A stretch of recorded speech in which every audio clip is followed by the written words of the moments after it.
بسم الله الرحمن الرحيم الحمد لله رب العالمين والصلاة والسلام على نبينا محمد وعلى آله وسلم. السلام عليكم ورحمة الله وبركاته. maxay kala yihiin dadnimo iyo magac?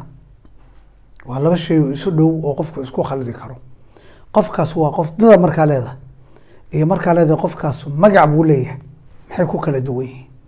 waxay ku kala duwan yihiin carabiga waxaa lagu yiraahdaa shakhsiya oo qofka shakhsiyadiisii baa waxa weeye dadnimadii ay tahay.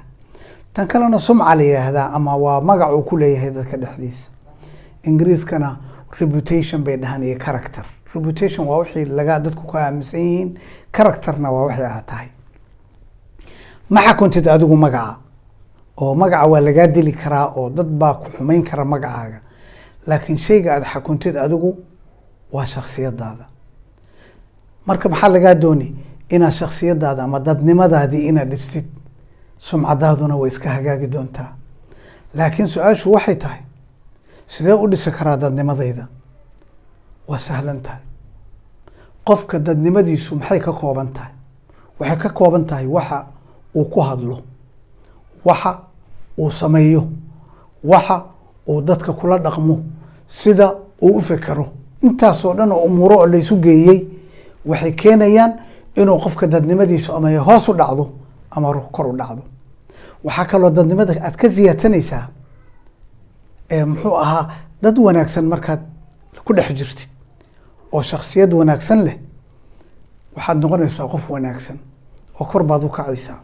mooryaan iyo dad liita iyo dadaan thaqaafo lahayn iyo dad jaahiliina iyo dad intaas fadhi ku diriraya qabiil ka sheekeynaya markaad ku dhex jirtidna sidoodoo kalead noqonaysaa.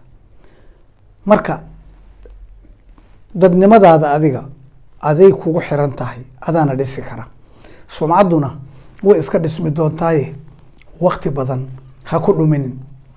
waxaan kaloo kuu sheegi walaal oo muhim ah, hadal hadduu afkaaga ka soo baxo ama uu wanaagsanaado ama xumaado, ama ficilaa ku dhaqantid oo qof si wanaagsan ula dhaqantid ama si xun ula dhaqantid, ama aad qof ka fekertid oo si xun uga fekertid ama si wanaagsan uga fekertid, ama madaxaaga ay ku jiraan had iyo jeer waxyaalo xun oo aad jeceshahay inaad samaysid ama waxyaalo wanaagsan aad samaysid, ogow kuwana waxay dhisayaan dadnimadaadii, kuwana waxay burburinayaan dadnimadaadii.